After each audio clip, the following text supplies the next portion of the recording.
वीरा और तिली, दिल को छू लेने वाली कहानी। वीरा सोकर उठा तो बेहद खुश था। आज वो माँ और बाबा के साथ खेत में प्याज की फसल काटने जा रहा था। वो एक बार फिर तिली से मिलने के ख्याल से बेहद खुश था। चंद माह कबल वीरा ने खेत में प्याज के पौधे लगाने में हाथ बटाया था। तभी वो पहली बार तिली से मिला था। किसी ने तिली की तरफ ज्यादा तवज्जो नहीं दी थी। ये दूसरे पौधे की तरह बड़ी नहीं हुई थी, लेकिन वीरा बहुत पुरुम्मीद था।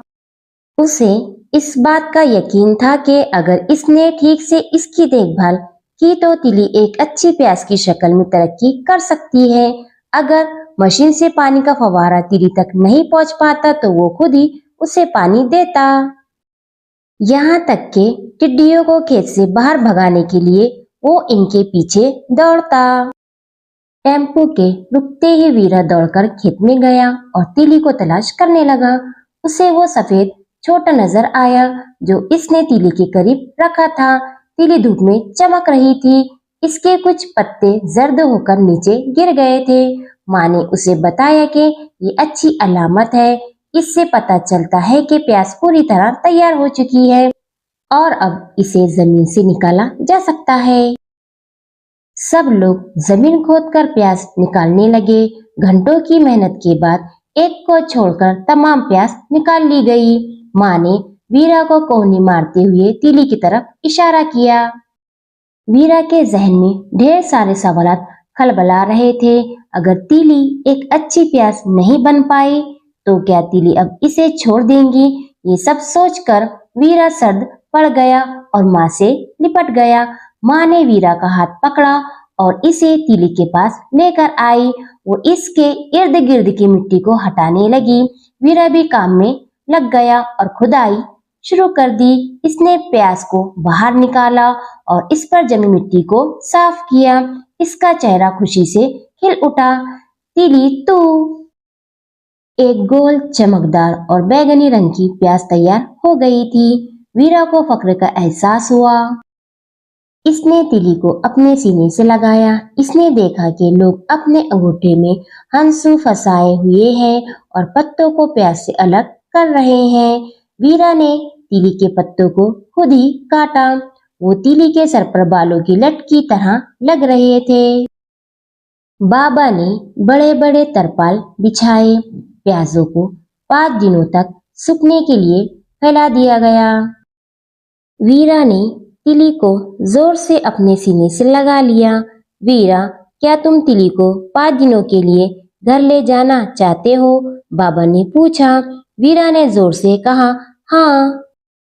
रात के खाने पर माँ और बाबा बातें कर रहे थे कि इस बार पैदावार बहुत अच्छी हुई है। हमें प्याज को मंडी तक ले जाने के लिए बड़े टेम्पो का इंतजाम करना होगा। माँ ने कहा। तिली के चले जाने के ख्याल से वीरा बेचैन हो गया। इसने ठीक से खाना भी नहीं खाया। आइंदा चंद रोज तक वीरा तिली को देखने के लिए कमरे में जाता रहा। वो इसे देखे बगैर नहीं रह सकता था। बाबा, माँ, क्या मैं तिली को अपने पास रख सकता हूँ? क्या ऐसा नहीं हो सकता कि आप तिली को मंडी में फरोख्त ना करें? वीरा की आंखों से आंसू जारी हो गए। वीरा, तुम इसे कब तक अपने पास रख सकोगे? तिली तो कुछ हफ्तों में खराब होने लगेंगी, बाबा ने कहा। वीरा बोला, फिर तो यही बेहतर होगा कि तिली को भी दूसरी प्याजों के साथ बेच दिया जाए। ये बिल्कुल दुरुस्त फैसला है। वीरा, इस तरह तिली किसी न किसी के लिए अच्छी गिज़ा का हिस्सा बन जाएंगी, माँ ने कहा। वीरा तसव्वुर करने लगा कि कोई खानसामा तिली को उठाएगा और इसे नए तर्ज का कोई पकवान तैयार करेगा। वो मुस्कुराने लगा। अगली सुबह प्याजों को बोरियों में भरा गया।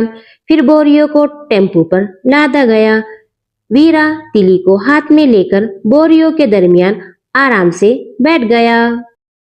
मंडी के गेट पर पहुंचकर बाबा ने आवाज लगाई, 120 रुपये क्विंटल नासिक लाल प्याज। गेट पर बैठे शख्स ने ये तफसीलात कंप्यूटर में दर्ज की और बाबा को एक पर्चा दिया। बाबा ने दिखाने के लिए कुछ प्याज बाहर निकाल कर रखी। ताजिर इनकी प्यास देखने के लिए आगे आने लगे। सबसे ज्यादा कीमत लगाने वाले ताजिर को प्यास बेच दी गई। बाबा बहुत खुश नजर आ रहे थे। तमाम बोरियों का वजन करने के बाद ताजिर के ट्रक में रख दिया गया। बाबा ने वीरा की तरफ मुड़कर देखा। वो मुस्कुराया और तिली को ट्रक पर रखी गई आखिरी बोरी में डाल दिया।